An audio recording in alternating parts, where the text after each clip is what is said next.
Welcome to Buzz in the Tower, a podcast dedicated to the movies of the 1980s and the 1990s. I'm Mo Shapiro. I'm healthy. I'm feeling good. My cold is gone. Lions are winning. But I'm joined by Max Sanders. Oh, just a little puppy, not feeling good. He got his COVID booster. I don't feel good. He doesn't feel good. And when Max doesn't feel good, it brings me strength and power. So and today I'm nursing a sick dog too. Oh, now you're making me feel bad. Suck it. Damn it. Yeah. All right. Well, welcome to the show. I was gonna just rag on Max. No, do it. Give him a hard. It's fine. Now it's fine. Yeah. Now I feel guilty.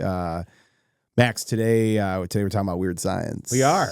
Weird science. The best female character in the history of movies. That's bold. She's magical. Bold, Cotton. It's very bold. Name me a better one. Who would you rather hang out with than Lisa? Well, for different reasons. There's a lot of Well, reasons. not even the sexual aspect, just like. Only the sexual aspect. But she creates fake IDs. She can create a party. I wouldn't even leave the house, Max. Yeah. There should be a lot of showering. Before we go any further with that Little maniac. train of thought, chips, dips, sex, rock and roll, drugs. Before we go any further, I want to remind everybody, if this is your first time to the show, head on over to Apple Podcasts, Spotify, any podcast player that we're on. Follow, subscribe, leave a review. Reviews are good. They feed my soul. Yeah. Also, don't forget, youtube.com @Buzz in the Tower. That's the YouTube channel. That's where you can see how sick Max look right now and how. Do I look sick? Well, you look like at the beginning of the podcast, before we started recording, I noted that you're in your, I'm a turtle on my back. Help me. Help me. I have a turtle earring in. That's why you are said wearing a turtle earring. Yeah. It's beautiful. My wife got it for me. She, of course, did. Your wonderful wife. And I mentioned YouTube. Buzz in the Tower is our social handle. You can check out all the wonderful content that we create on TikTok, Instagram, and Facebook. And or you can check else. out Mo's social media @Freakoff. Yeah. Look, when you're sitting on 1,000 bottles of lube. Did you buy it off auction? Did you see the other cache of sex toys that they pulled out of Diddy's? Dude, it's... Is it like the Meat Spin 9000? Or I have never, in the almost 4 years we've been doing this podcast, I've never come so close to like just a hard right pivot and being like, we're moving from Buzz in the Tower to Freak Off, and we're just going to talk about Diddy until I'm sick of talking about it. We haven't even scratched the surface on what's going on. That's the crazy thing. There's rumors. Did you hear Ashton Kutcher got kicked out of his house by Mila Kunis because he's associated with it? And I guess the Nike CEO and a few other CEOs have resigned unexpectedly. Yeah. Like it's gonna be coming down. I mean, he's gonna the fall of Rome. But like with Epstein, we were gonna get a list and he got murdered. Like Diddy's gonna be found quote unquote hanged, right? And like covered in baby oil. That'll show him. Yeah. Right? We're not gonna get the list ever. It's just fun to think about. Anyways, back to Buzz in the Tower. What 80 star do you think is on the list? Oh, Hulk Hogan probably. Yeah, for sure. Yeah. The Terry, whatever his real name is. Yeah. What am I forgetting, Max? BuzzinTheTower.com and Patreon.com / Buzz in the Tower. Today we're talking about a little movie called Weird Science. If I recall, Central Park and Fall. This is one of their, that's going to start singing. This actually segues perfectly to a funny story. My oldest daughter, Reese, she'll be 13 in December. So she has like a phone and Spotify, and she listens to the podcast. And in the car, she's like, I listened to your latest episode, but I don't get any of your guys' jokes. You make all these like throwback jokes to movies I've never seen before. And as we're sitting here singing, I don't realize how often we do it, but you have to be kind of a movie nut to dig what's going on here. That's the whole point of this. Something I wanted to point out. What else will we talk about? That is what we talk about. Yeah. That and Epstein's Island. And we have nothing else in common. Now that I realize my daughter's listening to this, maybe we should just ease it off. Oh, does she know about Epstein Island? God, no. There's a Netflix documentary. She doesn't watch. No? I'm not. Okay. My 12-year-old doesn't need to be watching the Stephen Hawking's things, making small people do math problems in their underwear. Come on. Sounds like something you do. What would be your Epstein's Island fantasy? This is a terrible topic. I could create it actually. It would be No, I'm not gonna do it. Thank you. Max, Weird Science is a heartfelt film about teen misfits Gary and Wyatt, and they design their ideal woman on a computer. And a freak electrical accident brings her to life in the form of a lovely superhuman Lisa. She outfits Gary and Wyatt in cool clothes, surprises them with a Porsche, and helps them stand up to jerks Ian and Max. But all the while, the boys must hide Lisa's existence from Chet, Wyatt's nightmare of a big brother. This, if I recall, this is when I started saying I recall, and you said in Central Park and yeah. This is one of your favorite movies from the 80s. Yeah. Yeah, okay. Because it's every nerd boy's fantasy. And also the way they act the entire movie is how you would act. Like you throw the party, you end up in the bathroom, be like, I can't believe we're here. And she's, John Hughes described, she's Mary Poppins with breasts. You know what I mean? So it's like, well, not that Mary Poppins didn't have breasts though. No. You know what I mean? Just they weren't prevalent. Yeah. But that she's helping them along the whole way. Yeah. And also an object of insane sexual desire. Yeah. It feels like the most realistic, if your fantasy came true, what hopefully would happen. This is one of those rare times where, so you and I are very different, right? Yep. You are a turtle on his back. I am a gorilla on my butt. And there's massive. Harambe, maybe. There you go. R.I.P. Jesus Christ. What a podcast we have. But this is where we're the same. We're both nerds. Now, the difference, I think, is that I've got that, like the fat kid that gets thin and then makes fun of fat kids? Yeah. So I'm the nerd that got cool, and then I was like, nerds! Nerds! I don't think you even regard yourself today as being cool. I think you still see yourself as just being a nerd, but you're comfortable in your own skin. When I go get tattoos, I still feel like I'm getting my first tattoo and I'm a nerd. Yeah. And they're like you're literally one of the most established bartenders at the largest bar in the Big Ten. I feel like I'm going to get fired every week. Yeah. And you feel like when people come in there that you're like embarrassed. Meanwhile, like you could have whatever you want. You're the Pied Piper of the entire student body of the University of Michigan. Yeah, I got your 9-year-old daughter a beverage on Saturday. That was amazing. Yeah. Let's clarify that story. I mean, I'll get into that because I feel like this is where CPS shows up in my house. I am going to give you some love. We're going to Shirley Temple, though. We're going to divert from the taste. podcast. I have to give a shout out, and I want you to reach out to Jenna and Campbell if I forget. So my youngest daughter is huge into soccer. Like my son has always played travel soccer, but Charlie now is getting huge into soccer. And I try to do these things with my kids individually. Like it's very cool. Trips with each of them. And Charlie, kind of as the youngest, she loves the Lions. So I took her to the opening Lions games against the Rams. She had a blast. But like I've taken Aaron to away games, and Reese did theater camp this summer. So I did this whole weekend for Charlie, and the weekend was a University of Michigan weekend. I wanted to introduce her to the university. I wanted to show her all the houses I used to live in, where I hung out, where Pictures I ate, are cute. Everything. And you were instrumental in making this the most fun weekend ever. So you connected me with Jenna and Campbell, who are two women on the University of Michigan women's soccer team. Yep. Max, these two women could not have possibly been nicer or more amazing. So to our listeners that are in state, if you are looking for something to do on the weekend, I insist that you go watch the University of Michigan women's soccer team play. First of all, they're really good. They opened their Big Ten season and they smacked around Nebraska, which was fun to watch. Sweet. We went to the game. They had a soccer ball with all of the team signatures on it. They gave her a couple T-shirts. The day before the soccer game, I took Charlie to the Michigan USC game, and she had an absolute blast. So I've got at least one of my kids completely hooked into being a Wolverine. Go Blue. For the rest of her life.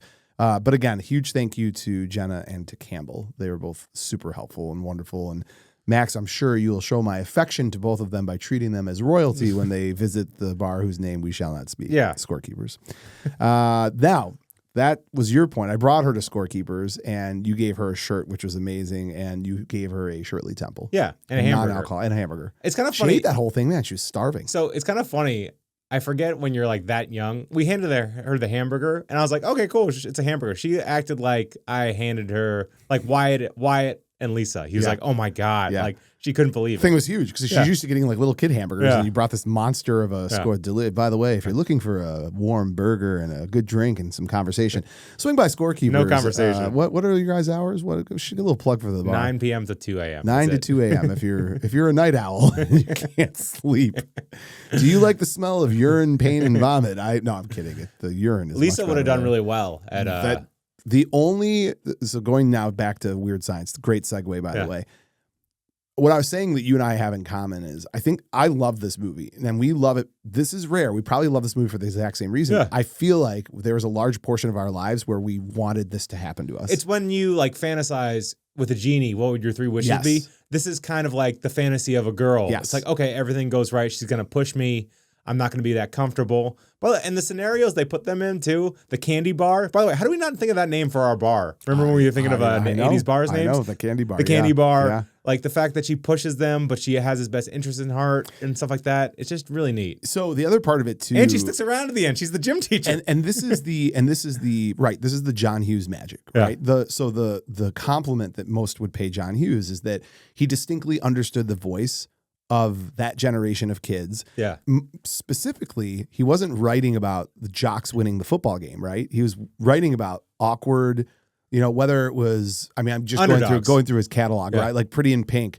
You're the poor girl from the wrong side of the track whose dad's an alcoholic. Breakfast Club. Crazy nerd. Yeah. But even family issues. The humanity in Breakfast Club, that to me is just always, I don't want to spend a whole podcast on Breakfast Club, but that to me always is the incredible part, is that what Breakfast Club did, this is the Max and Mo cheap, easy way to feel good. Yeah, give me the gorgeous girl. Like, give me the wishes. The parties. The Breakfast Club did it the healthy way and said, no. The jock is just as screwed up as the weird girl, who's just as screwed up as the nerdy guy. And the rebel guy is just as sensitive as everybody else. Bingo, bango. Yeah. He was directing both of these at the same time. He was not having a good time directing Weird Science. I love that that's the quote. He must have been furious. He was not.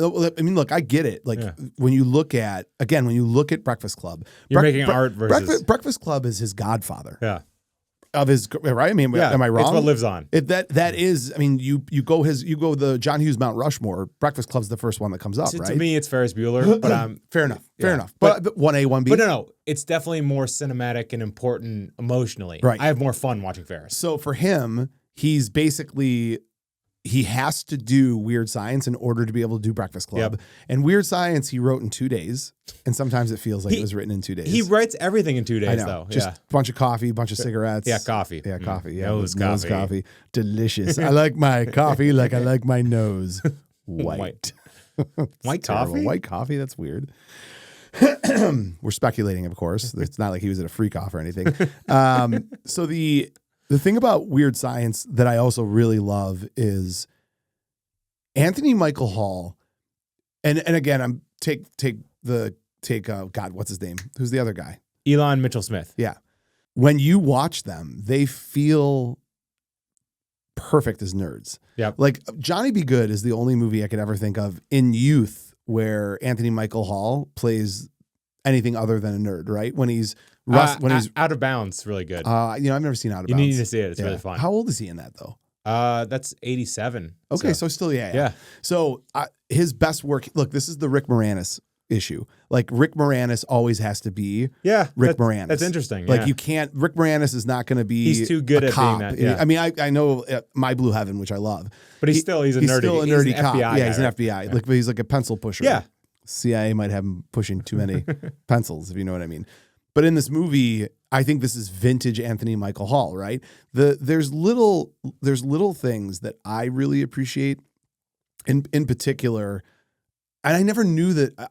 I'm trying to figure out if I got it from this movie or if it's just John Hughes did a great job of surmising what people did. The whole "I have a girlfriend in Canada" thing is I every single person I know made that lie. She doesn't go here. Yeah. But you know that's not just in this movie. It's in Is it 16 Candles? Might be. Yeah, it's another Anthony Michael Hall. Yeah. Yeah. It's 16 Candles. Yeah. Yep. It is 16 Candles. Yeah. So he does that twice. Yeah. But and John Hughes wrote it both times. Right. Well, he borrows a lot of his stuff between films, by the way. He saw Anthony Michael Hall as his doppelganger to kind of express how he felt, right? Yep. Absolutely. Yeah. Well, and that's what the movie feels like. Is it feels like this? You know what? Actually, what it reminds me of is a goofy version of Risky Business. Like Risky Business and Weird Science are basically the same movie. Yeah, but one's art and one's like great B level. Yeah. Yeah. But it's the same concept. It's the same story, which is, awkward, nerdy kid. Magical realism of what womanhood is. And,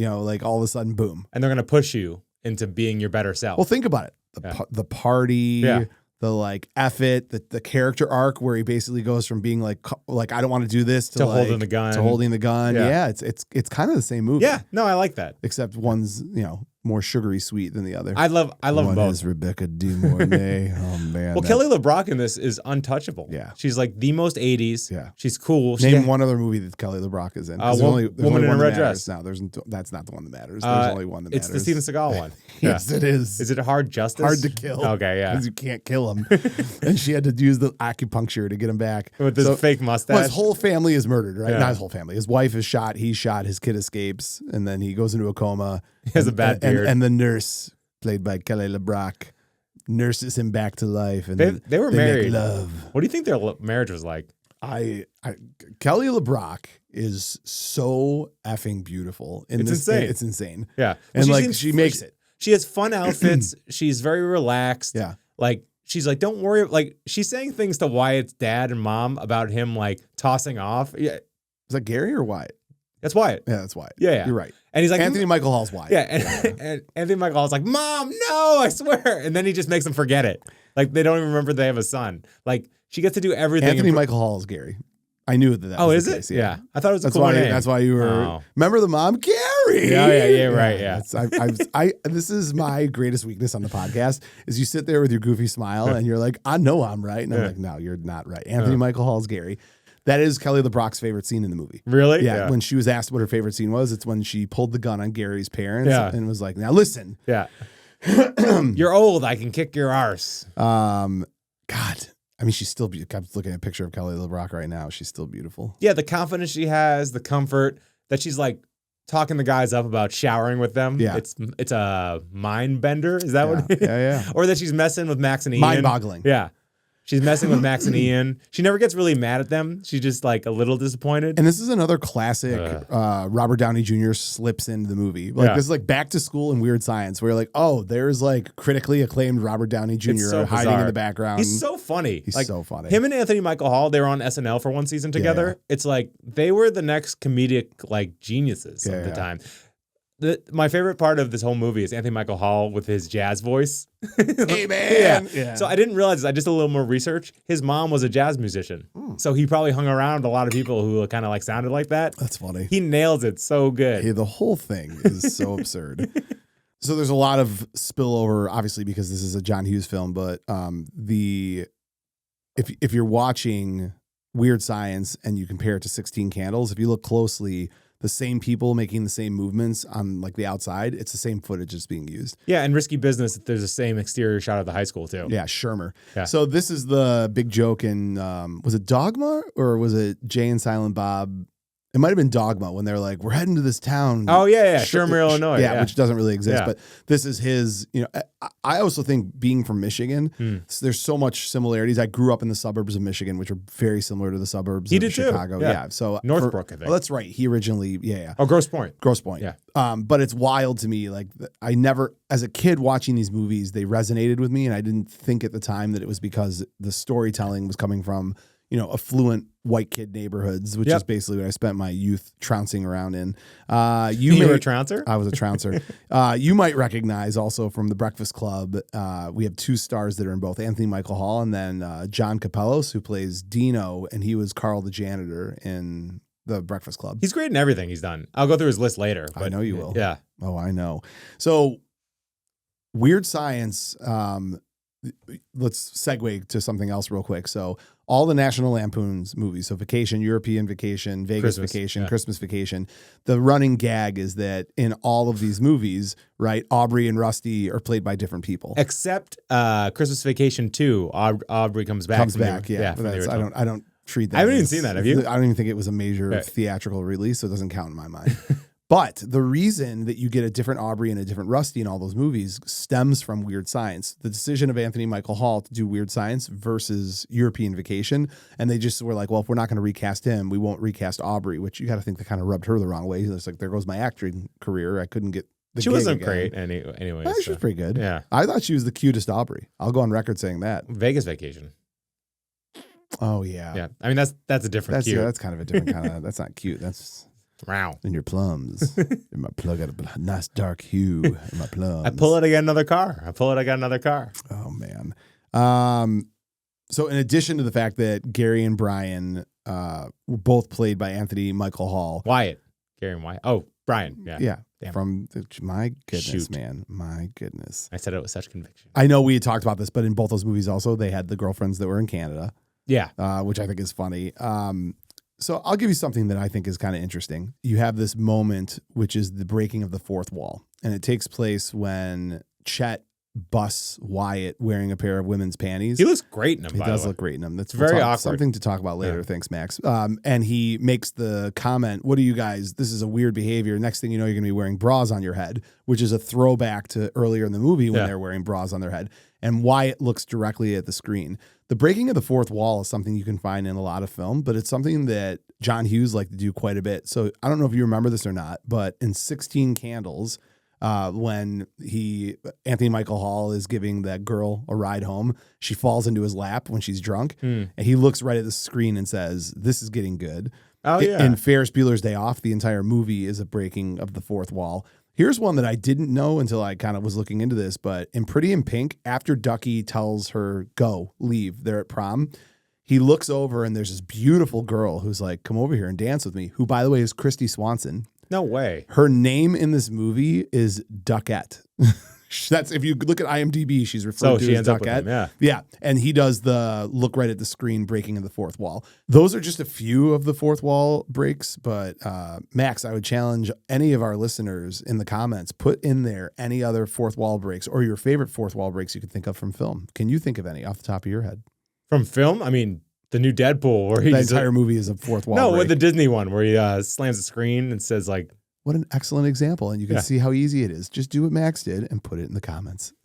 I love that Roger Ebert loved this movie. Him and Siskel battled. Yeah. Like, Siskel was like, it's immature. And Roger Ebert made fun of him, calling him like, you sound like you're on the parent advisory committee. He's like, so it's like, even people who are like hardened film critics, like Roger Ebert, were like, I can see the fantasy in this. And it's so fun. Like, the kitchen turns blue. Yeah. You freeze the grandparents. Yeah. Like, it keeps getting weirder and weirder. So I have a theory about critics and other people liking this movie. Okay.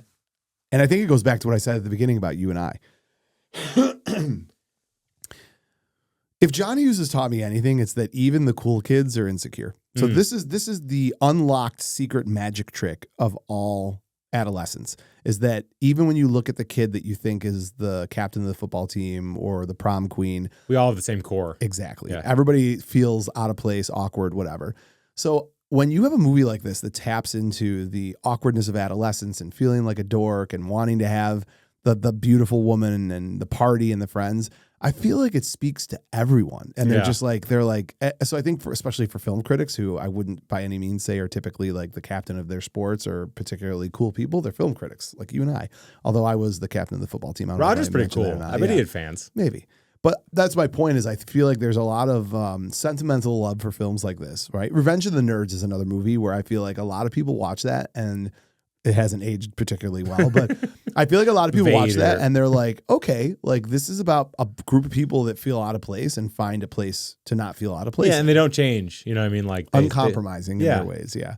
But it's pretty cool when Gary's like, I want you to like me for me. And she's like, I do. Yeah. And I'm like, yeah. By the way, the two most shallow women in the history of film. Oh, yeah. No, it's so funny. John Hughes said he got emotional when the guys said goodbye to their new girlfriends, you know, and Wyatt's like, I love you. And it's like, he doesn't even know her, basically. But that's high school. Yeah, it is. That's high school. Yeah. I mean, I think my first girlfriend or my first couple girlfriends, like I was in I love you phase within like 2 weeks. I was like, wait a second, you're going to let me make out with you whenever I want? I love you. It's a good way to put gasoline on a fire. You're just like, let's amp this up. It's so funny too, because I remember my mom, and all parents do this, right? Trying to explain to me, like, listen, like you're a kid and this is puppy love. And I'm like, you don't know. Yeah. You don't know how passionate I am. And then that just... Me and my Jufro. That spun out of control. Shame on me for not listening to her. But anyways, so John Hughes took the title from, there's a classic 1950s anthological comic book series that had the same name called Weird Science. Yeah, they got writing credits on it. And then the theme song, oh man. Oingo Boingo, right? It bangs. Yeah. It's a banger. Hughes got Oingo Boingo frontman Danny Elfman while he was driving in the car and asked him to write a theme for the film.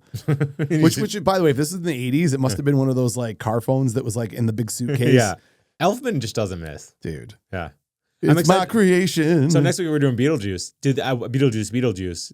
Did they get Danny Elfman to do the soundtrack again? We should probably talk about that next week when we do the episode. Yeah, it's true. You got a little excited. Yeah. It's okay. Yeah. It's okay, lamb chop. Demi Moore and Robin Wright auditioned for Lisa. Either one would have been really good. Although I feel like the foreign, I think the accent helped a lot. Robin Wright can do a British accent. Yeah. I don't know. She's not that fun. Demi Moore. Yeah. Robin, by the way, you know how I feel about Robin Wright. Oh, if they had Demi Moore as the Princess Bride, but you give me Demi Moore, No, if they just said play the St. Elmo's Fire character. Yes, you took the words out of my mouth. Although it wouldn't give me heavily damaged Demi Moore, and this movie goes off the charts. They create a robot that's in a room by herself trying to kill herself with AC because she's overspent on her credit cards. Oh, sweet. Loving now. St. Elmo's Fire, I'm going to sing the song. She's in a movie now, apparently, that's getting huge reviews called The Substance. It's like a body horror movie about like turning into younger selves, like Cronenberg-y. Ooh. I don't know if I'll watch it. I mean, it's gross. I watched an interview with her. The Bruce Willis stuff is getting pretty bad. And like it was really beautiful. Like obviously they have kids together. They've remained friends over these years, but they're divorced. And she visits him like once every 2 weeks and spends time with him. And seemed really sincere. She seems great. It's really hard to not like Demi Moore. Yeah. I mean, maybe she went to some freak offs, though. She dated Ashton Kutcher during that time. I hope she went to a freak off. Do you know who Demi Moore reminds me of? Is the character of Brenda from 90210. Oh, interesting. Because like in 90210, that character, like it was easy to hate her. Yeah. But like there's something also lovable about how damaged she was. And that's like, it's how I feel about Demi. She's very vulnerable in her movies. Yeah. Kelly LeBrock in this is so good. It kind of makes you wonder why her acting career didn't take off in a better way. Like do you know, so her father died when she was young. I didn't know that. So you know who took over as a surrogate father? Gene Wilder. Oh, wow. And he was her acting coach. Oh, and wow. So the first movie, Woman in Red, that was, Gene Wilder. Yeah. So he like taught her how to act. Oh my gosh. And she's great. I did not know. That's pretty so cool. I That's wonder, like one of your cooler facts that you ever right? read. Thank you. Yeah. You So I wonder why her career kind of just, I mean, maybe dating Steven Seagal is probably not best for you. I think like, I think, and I'll try to say this in a way that doesn't sound, overly sappy. Isn't this the difficulty of being a woman? If you're beautiful, that's how you get your foot in the door in the 80s and 90s for film. Some would say now. Harder roles. But on the flip side, you're never taken serious. Yeah. Because you're just a pretty face. Whereas like for a man, it's like you get the job, you get the job. So I think for her, I thought she was great in this movie. I thought she was great in Hard to Kill, which is an absurd movie. I think she's great in it. Yeah, but in this movie, actually, dude, I went to see that movie in the theaters. My dad took me to see that movie in theaters. That's wild. She's kicked butt in this movie. She talks back to people. She has guns. She has a message. Yeah. She's a motherly figure. This is a meaty role, actually. So let me touch on that for a second. It's kind of impressive when you take the sex idol of a film, and by the end of it, you buy into the fact that she's like their big sister. It doesn't strike you as like obviously for men like you and I who are somewhat pervs, we would be like, no, we're still going to take advantage of the shower scene and everything. But in the film, you see Gary and Wyatt separate themselves from the sexual nature of her because they don't see her that way anymore. And it helps that they find, their own girlfriends, obviously. Yeah, no, I think this is one of the best performances by a woman in the 80s. Yeah. That's a bold statement, Cotton. What else would you say? Terms of endearment? Sigourney Weaver, Alien. Yeah, that's the one. Yeah. But that's Aliens. Oh, yeah. Actually. Alien was 1978, not the 80s. She's such a piece of work. That's good. That's really good. As much as I love this movie, I have to tell you that, unfortunately, Weird Science is responsible for one of the worst casting situations that's ever happened in Hollywood. I love the movie Commando. Yep. You know that I love every Schwarzenegger movie almost ever made. Yep. But in Commando, unlike Predator and Terminator, where I wouldn't touch or change a single thing, Commando, I have two things I don't like. Do you remember what those two things are? The drum, the steel tin drum. Yeah, the soundtrack. I don't like the score ding, of the movie. Ding, ding, ding, ding, ding, ding, ding, ding, ding, ding, ding, ding, ding. I hate it. And what is the second thing I don't like? Ray Dong Chong? No, I love Ray Dong Chong. How dare you? Okay, sorry. Yeah, you did reach out to her multiple times. Vernon Wells. Oh yeah, he is the listen. To you'd me. have 50% less to talk about on this podcast if Bennett didn't exist. He's the worst villain proportionate to how strong a movie is. No, he's the worst villain proportionate to how strong the good guy is. So like, there's been worse villains, but the worst villains are tied to like worse action heroes. Small Soldiers. Right. That guy sucks. Right. So And Sean Austin's awesome. Bennett's the worst. I thought I don't even want to quote him right now. Like Johnny would find this funny. That's the only redeeming part of Commando. Remember the guy's like, we cut their throat like butter, and he's like, yeah, no, whatever. Anyways, the reason that Vernon Wells got this gig. So Vernon Wells played in Mad Max 2. He was the mohawked, mesh Butt shirt cheeks. wearing, butt cheeks. Was he the chapless? Yeah. Okay. Maybe you're right. He mourned his little friend. Yeah. So anyways, they decided to bring him into the United States. Yep. Because that was shot in Australia. So Vernon Wells. Can you imagine his first time in America? Yes. Like him just going to the bars and just punching people in the face and stuff. So they bring him to America to do Weird Science. And while he's there, that's how he gets the role of Bennett in Commando. Yeah. And it's too much for me. It's incredible. I think there's other people in Weird Science that were in Commando. Is that correct? Yeah, so it's Bill Paxton. He's one of the radio operators. God, that's right. And there's also someone else. Was he a radio operator in Top Gun as well? I think so. I hate when you say I think so. That means you don't know. Go ahead. I don't know. And McCool Robbins, he plays the boy in the bed at the motel. Shut up. Yeah. So he's one of the weenies. The weenies are the guys who are looking at Kelly LeBrock in the mall. So there's a cut scene too where they're wearing Devo helmets when they're coming. Wait, hold on. This is mind blowing to me. So you're telling me in Commando, the scene where they bust into the room and there's, by the way, a camera on a tripod, and they're clearly filming some porn, I would assume, or just an encounter between two. Or maybe they're just taking notes. That guy is the guy that's in line. That's incredible. I want a short made of this for TikTok. It'll be the easiest short you've ever made, because as a connoisseur of these films, I never knew that those were the same. I'm glad. That's great. Yeah. I actually end the show right now, Max. You've done your work. The bald biker. The bald biker. Remember when him and Vernon Wells are cousins? Is he also in The Golden Child? I don't know about that, but his name is Michael Berryman. Yes. And remember he says, as he's leaving, he says, I don't want to get in trouble with my school. Yes. That he's a principal or something like that. Yeah. He also plays the principal in the Motley Crue music video, Smoking in the Boys' Room. That's awesome. So it was like just a cool little wink. Lisa, Kelly LeBrock's character, the name was chosen in honor of Apple Computer's first GUI computer, the Apple Lisa, locally integrated software architecture. Yeah, which is named after his daughter, I think. Steve Jobs' daughter. Sure. You seen the movie Jobs? I've not. Oh, it's good. You'd like it. Doesn't do it for me. What? It's Jeff Daniels and Fassbender. Doesn't do it for me. You don't Not like that stuff? thing. Okay. No. All right. No. Anthony Michael Hall and Robert Downey Jr. both had career revivals because of 2008 comic book movies. No. So, Robert Downey Jr., Iron Man, obviously. Yeah, what about Anthony Michael Hall? He's the television reporter in Dark Knight.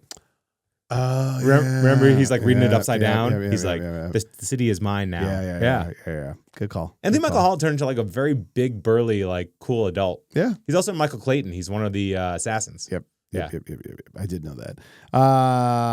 Max, any other facts before we talk about favorite scenes and then talk about actors and actresses? How about a nice greasy pork sandwich served in a dirty ashtray was how Bill Paxton's dad would make fun of him when he was hungover. Yeah. That's pretty cool. Bill Paxton's great in this movie. Oh, my God. So he's so funny that when he's lecturing Wyatt and Gary about like what they're doing wrong in front of Lisa, they're breaking character. And laughing. Yeah. You can see them laughing. Yeah.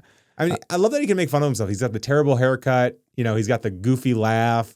And this movie's so self-aware when Lisa's like, what's wrong with you? Why do you do this? He goes, I get off on this. And it's like, normally characters like that aren't self-aware. Yeah. When he gets turned into a giant pile of poop, it's pretty good. It's a toad, actually. It's a poop toad. It's a poop toad. Yeah. It's good to know. Yeah. I didn't know that. Yeah. That's new news to me, Max. All right. So favorite scenes in the movie. God, when they create her, it's the coolest thing ever. It's pretty funny, yeah. So it's like Hacker Man stuff. They're like, they hack into a military. I love that the military is just like, what's going on? It feels very War Games. It's interesting because if you pay attention, right? So Wyatt obviously comes from a very affluent family. The house, the family's out of town. Like This is like Richville, USA. Gary's dad's a plumber, more modest. So like it's also got this, this computer sucks. It can't do more. And he's like, it's fine. It's a good computer. Like I don't know. Like there's an element to it that's just like the rich kid, poor kid piece of this as well. Although there's an interesting part that doesn't get answered. When they find Wyatt with his new girlfriend in a bedroom. Yes. If you notice, it's a little girl's bedroom that Lisa walks in on. Actually, that's completely answered. What is it? Well, was she out of town too? No, if you remember, Wyatt's parents were out of town Yeah. meeting his sister's fiance. So obviously that's just, they kept the room the way it looked before she moved away to go to college and stuff That's like the that. answer for me. All right, well, there you go. You would think as a teenager she'd have a more adult room. It looks kind of... No, it's kind of like 80s, 90s. Yeah, I guess so. You're right. Yeah. Also, in different prints at the end of the movie, when Coach Lisa is twirling the whistle, so there's parts where it's Weird Science. That's the one that me and you saw. There's some film edits where it's Rocky's theme playing. The one that I saw was Rocky. Oh, really? It Cool. was playing, yeah. That's interesting. Yeah. Why is that? I mean, I'm sure the rights went back and forth. It's like the Taco Bell Pizza Hut thing. Yeah. All right. In Demolition Man. Favorite scenes. More favorite scenes. When they're recreated, they're making the new doll, and like the room's turning blue, and like pictures are got to hook up the doll in your chase for glory. I think I would say one of my favorite scenes when Ian and Max are trying to befriend and apologize Gary and Wyatt, and they're like, "No, we can't lend you Lisa," and like he like breaks character and is like, "Well, I think this is kind of." You guys are being jerks. Like they get like mad. You can see like this delicate negotiation. They're willing to basically do anything. They're like, well, we'll give you our girlfriends. And I'm just like, that's incredible to me. The other thing, this is just a stupid Mo thing as you deal with all the time. But you remember how like in Commando, I told you could see like when he's holding up Sully, you can see the cord that's holding his leg. And remember in Predator, when Billy throws his stuff over the log, you can see it hit right away, but then 10 seconds later, you hear it splash. Yep. When they drop the slushy on Gary and Wyatt, the amount of slushy that is dropped on them is what would be like a 10-gallon bucket, but it's only like the one little cup. And then when they're done, they drop the cup, but there's still some in there. So I just felt like that was an inconsistency that needed to be discussed. I'll have to look for that next time. I appreciate you pretending like you care about what I just said. No, but I love a good mall scene too. Like getting picked up from the mall, the Porsche, and like... These movies ruined me because I went into college. I went into high school assuming, oh, this is what high school parties are like. Yeah. And it's not like that at all. It's very quiet, very subdued. Nobody's dancing. Everybody's kind of just like hanging out. And these parties, same with college parties too. Everybody seems to be dancing and having the best time of their lives. No Lisa handing out caviar. Oh, that would have been great. Caviar. It's so funny. I know. Caviar. Max, anything else? No. I mean, I think we'll go to the directors and cast and stuff. All right, go for it. I mean, obviously it's John Hughes, the king of the 80s. I mean, is there anyone who affected our lives more? No. I mean, behind the scenes. And I think the funny thing too is that people forget. So they know obviously the movies he directed, but they just forget how many he wrote. Yep. Because remember, anything that he couldn't direct, he was giving to Howard Deutsch, and Deutsch was Some directing Kind of Wonderful, it. Pretty in Pink. Great Outdoors. Yeah. I mean, European Vacation, Breakfast Club, Ferris Bueller, Planes, Trains, and Automobiles, Uncle Buck, Christmas Vacation. You can't say it enough. It's like his 80s is just... And also, I mean, in the 90s, he does Home Alone. It would have been really interesting to see what would have happened if he had lived longer. I would have liked to have seen his career his third act. It kind of tailed off, though. His second act wasn't great. Yeah. But I would have loved to have seen his third act. Yeah. You think he would have made it like a definitional movie? I don't know. I think it's really hard. Like, I think you get kind of stuck in a particular way of how you're doing things. Remember, he became very anti-Hollywood. Like he didn't want to go shoot films in LA. He wanted to do everything in Chicago. He never came across as the type of person who was like taking a lot of feedback from other people. He had his thoughts, his ways, and that's how the reason him and Howard Deutsch worked so well is they were close and they, could understand each other and produce things the way they wanted them produced. Yeah, and he was very petty too. Like Anthony Michael Hall rejected a role or two and he never talked to him again. He's dead to him. And Molly Ringwald did the same. Yeah. And he was like, I'm done with you. Yeah. Yeah.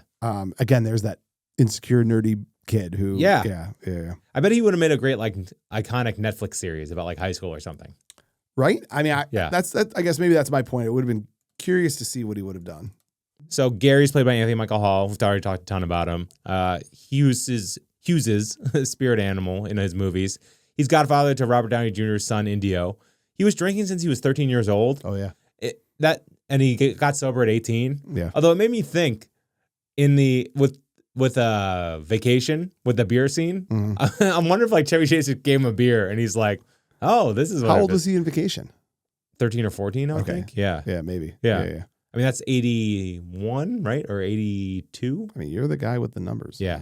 Wyatt's played by Elan Mitchell-Smith. He did nothing else, really, but now he's an assistant professor of English at Anglo State University in San Angelo, Texas. And I think he was on a couple episodes of The Goldbergs. You always bring that up. Because I always think that's awesome that he was on that. He's good. He's good. I thought he's a cute kid, too. Yeah. By the way, I love in this movie, I forgot about this until I watched it again, that in the first scene, when they're talking, like while they're watching the cheerleaders work out, they describe the whole movie. Like, what's going to happen? You know, sure. Gary's just like saying, man, wouldn't it be great? We throw a great party. We get girlfriend. And we get those two girls right there. Exactly. I was like, Emilio. It's just so great. Chet's played by Bill Paxton, R.I.P., gone too soon. God. So kind of crazy. At 8 years old, Bill Paxton was in the crowd when President John F. Kennedy emerged from the hotel in Fort Worth, Texas. You can see him waving. Oh, wow. So that's the day he died. Yeah. Yeah, he was there. Interesting. And also his nickname was Wild Bill because he played pranks, had a great sense of humor. He was considered for John Nada and They Live. That would have been really I could have seen that. Yeah, I could. He's not that big and intimidating. Yeah. He's not like a one-word guy. No, but he's got the wildness to him. Yeah. Streets of Fire, Terminator, Commando, Aliens, Near Dark, Next of Kin, Navy anytime Seals. you talk about Bill Paxton, you have to mention the most impressive fact ever. What? He's only one of two people. Things. Two entities. Yeah, Lance to have Henriksen. ever been killed by an alien, a predator, and a Terminator. It's just so cool. Yeah. Yeah. And I guess when he passed away, all these storm chasers who were influenced by Twister, on the satellite, they made their cars form a BP.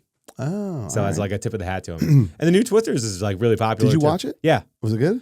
It's pretty good. Okay. It's not. I didn't love the original Twister. What? Yeah, I know. That was Bill Paxton's like one time you got to give him a star turn. I know. Okay. Sorry. Suzanne Snyder played Deb. That's the blonde girl. Yes. Yeah. Yes. She's a cheerleader in Last Starfighter. And in Killer Clowns from Outer Space, she's Debbie Stone. All right. So she's the main girl. Did we ever do an episode on Killer Clowns from Outer Space? Can we? No. I would love to. That's tough. It's tough. It's tough. It's iconic. I know, but that's one of those movies where I feel like it would sound like a good idea to do an episode about it. And we'd be 15 minutes in, and I'd be like, wah, wah, wah, wah. Cotton candy tombs and all, and like the punching shadow. Katchke wants us to do Hudson Hawk. Okay, cool. Yeah. I need to watch it still. Yeah, you do. Yeah. Hilly's played by Julie Aronson. She's Friday the 13th, Final Chapter, Full House, Hannibal, Kiss Kiss Bang Bang. And obviously, like you said, Robert Downey Jr., it's so cool seeing him be in his goofy, kind of awkward teenage phase. Like, yeah, this is Back to School, right? It was like Tough Turf. Yep. Yeah. Which I've not seen. Oh, my God. It's so good. He's a shirtless drummer, like a punk kid in Makes L.A. sense. Sure. I didn't know he's a huge fan of Iron Man as a kid. And he studied... Oh, I didn't know that either. Yeah, and he studied ballet. And he studied Wing Chun fighting to kick addiction. He was roommates with Kiefer Sutherland in the 80s, and his dad introduced him to a pot when he was 8. God. Yeah, kind of crazy. A little bit. He lived with Sarah Jessica Parker from 1984 to 1991. I don't know if that meant they were dating. I mean, I would think so. I mean, when did Broderick start dating her? After he killed that woman? Yeah. Jesus Christ. At the freak off? Well, no, he killed a woman and her daughter. I know. Just ran. I know. Ferris Bueller, ladies and gentlemen. Oh Ferris Bueller. Continue, please. Continue. Max is played by Rob Rustler. This was his first acting but he's in a bunch of stuff. He's in Thrashin'. He's Tommy Hook. Yeah. Nightmare on Elm Street 2. Yep. Yeah, he's like he's the one who's like, I didn't kill her. Yeah. You gotta believe me. Britt Leach played Al, Wyatt's dad. Yep. He's Reggie in The Great Outdoors, the guy who got struck by lightning. 5, 5, 6, 9, 9, was it 99 times? Yeah. Oh, bleep that. What's the number? I think it's 6. 66. That's so many times. 66 times. And John Kapelos, who plays the candy bar owner, he's a janitor in Breakfast Club, but we obviously know he's a bohunk husband in 16 Candles. Umbrella Academy, Shape of Water, Justified, Shameless, Monk, The Relic, The Shadow, Seinfeld, Internal Affairs, and Thief. Anytime you see him, you know it's a good movie.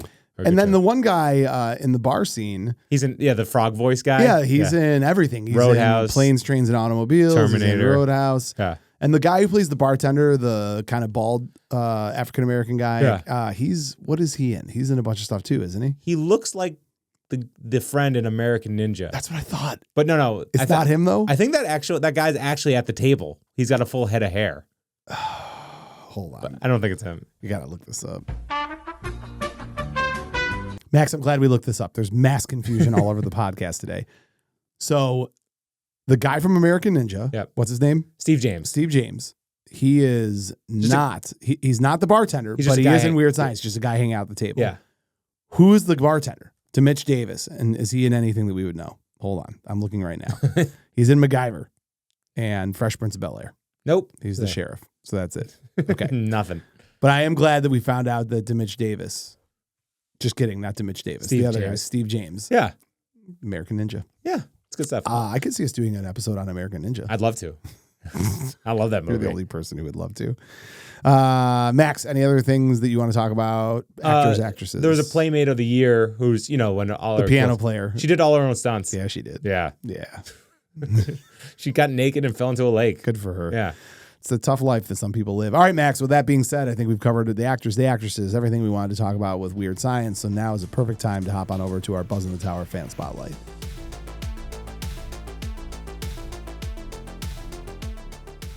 Max, this week's Buzz in the Tower fan spotlight is Delise Scott, friend and fan of the show. Been around for a while. He's a cool dude. Seen us grow from little puppies to dogs. Family man. Let's hear what he has to say about Weird Science. Woo!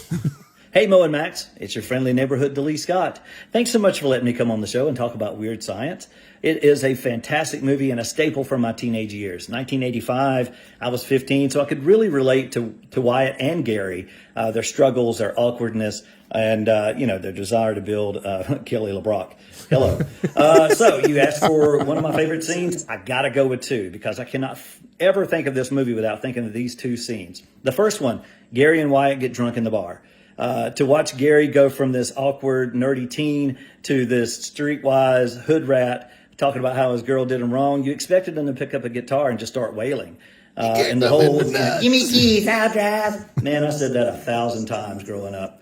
And then the second scene, that whole turning point scene at the party when Gary and Wyatt find their courage to stand up to the bullies, and the bullies in this case were the barbarians.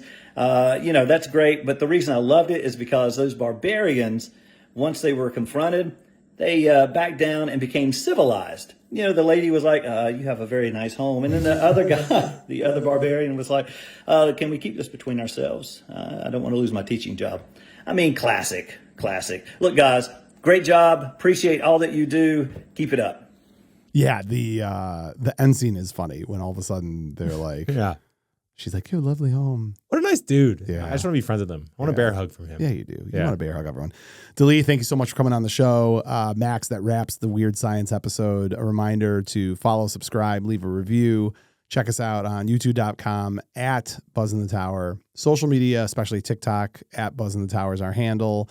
Websites, buzzinthetower.com, patreon.com/Buzz in the Tower. Anything Buzz in the Tower, Buzz in the Tower, Buzz in the Tower. Have you buzzed the tower? That was a question to you. Have you buzzed the tower? No. Great work as always, Max. Next week, as you mentioned, I've flown more planes than you. We are doing the sequel to Beetlejuice. So we'll have to go check that out. And how do you want to end this episode? If you want to be a party animal, you have to learn to live in the jungle. I'll end it with a little Weird Science. Hoo, hee, hee, ha, shamo, hoo, shamo.